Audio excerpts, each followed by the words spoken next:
Hey gang, Jim Farmer here. It's Friday morning. It's probably about 8 o'clock in the morning.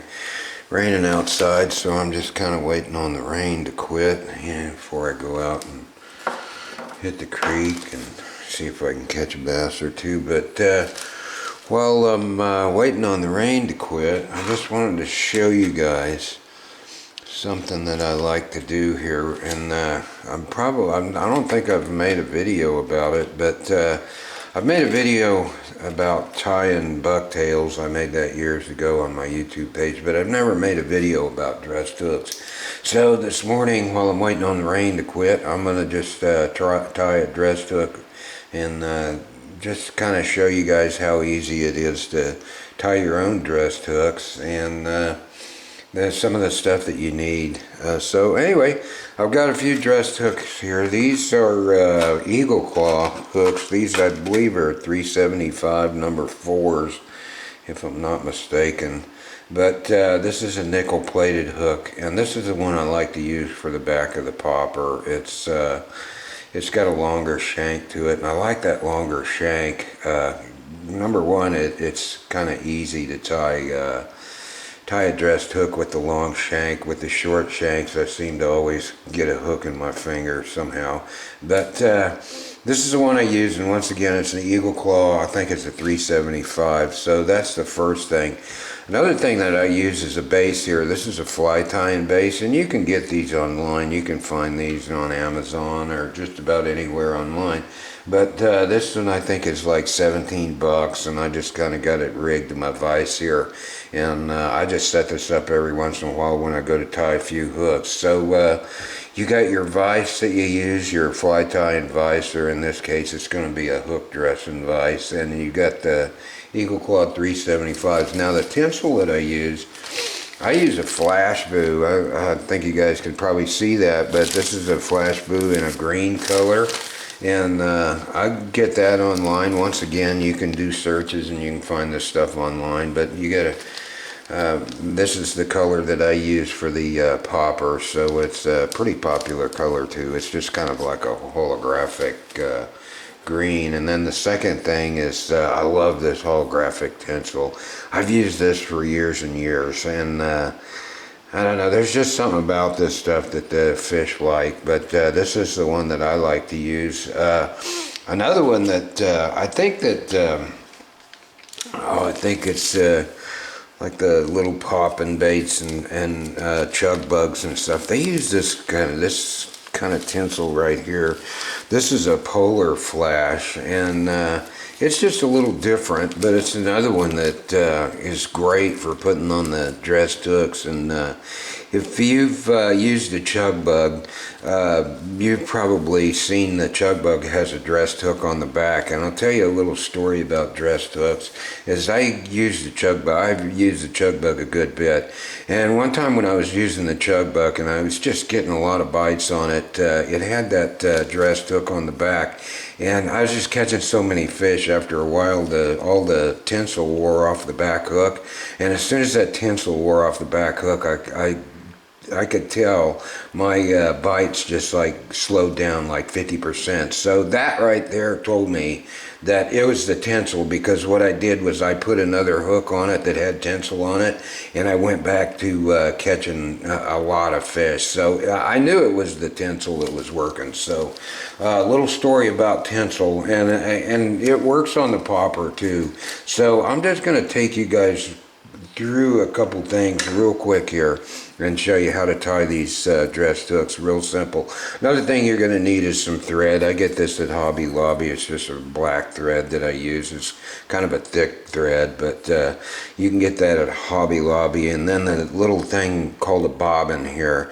That's pretty important. I love my bobbin. I can't, I can tie it without it with my bare hands. That's how I learned. But anyway, the bobbin makes life a lot easier. So another thing you're going to need is some kind of glue. I use Flex Seal, but I've used all kinds of stuff, so it doesn't really matter as long as it's just a hard glue. But first thing I'm going to do here is I'm going to get me a little bit of glue on the shaft of this shank of this hook.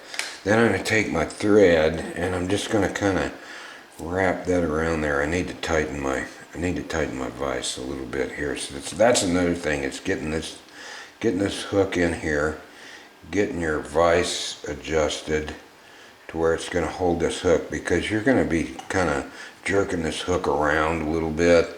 So you kind of want you want it to hold real good in that vise. So anyway, I'm just putting kind of a layer of thread here on the shank of the hook to get started.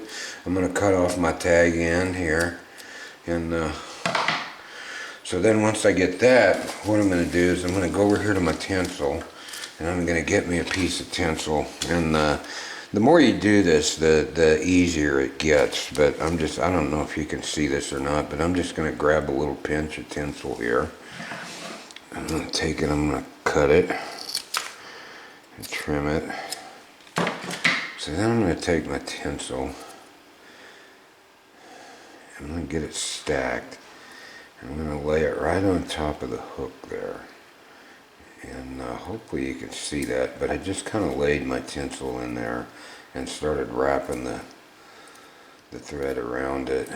So it's just kind of laying on the shaft there, and I'm just kind of wrapping the thread around it to hold it in place. Now the good thing about this vise is it rotates. So what I do next is I rotate it a little bit. I go back to my tinsel over here, and I find me another pinch of tinsel right here. Got me a little pinch there. So I'm going to cut that off. Cut it off nice and flat. Clean it up a little bit. I'm going to take it, I'm going to set it right on that hook shank. I'm just going to start wrapping around. We got a little piece that came off here that got underneath the thread. You want to kind of clean that mess up. So I'm just going to kind of wrap this. Get me a good thread going. Okay, so we got two in the green. So on the third part, I'm going to take one piece of the holographic silver tinsel, which I usually use 3 pieces on these hooks, and there's 3 creases on this hook. So I put a green on 2 of the creases of the hook, and then for the third crease, what I do is I take a piece of this silver tinsel, cut me off a piece here, get it all dressed up, ready to go. Okay, I got my vise turned the way I want it, so I'm just going to lay that in there just like that. I'm going to start going around it with the thread.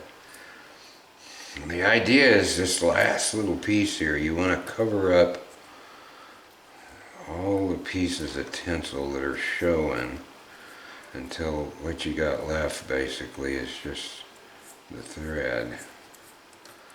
So all these parts you can order on the internet fairly easy. You know, you just go on the internet and start doing a search, look for your tinsel and your bobbin. You can go to Hobby Lobby and get your thread.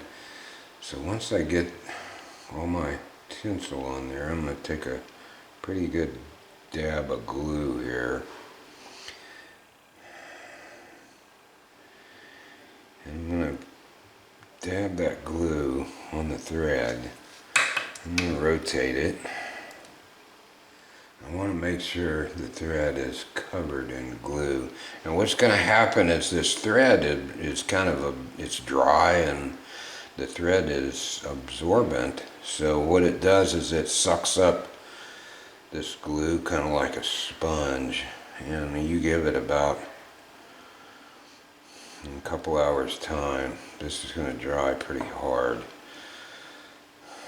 So now what I'm going to do is the last part. You want to make your final tie, and that's going to hold that thread in place.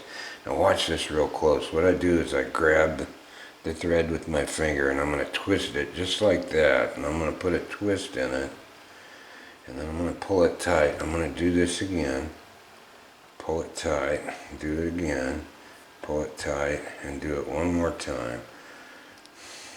I'm going to pull it tight, cinch it down, and that's kind of an overlapping knot that you use for tying. So after you do it 4 times, you just kind of pull it down, cut off your bobbin and your thread. You open up your vise, and there you go. I kind of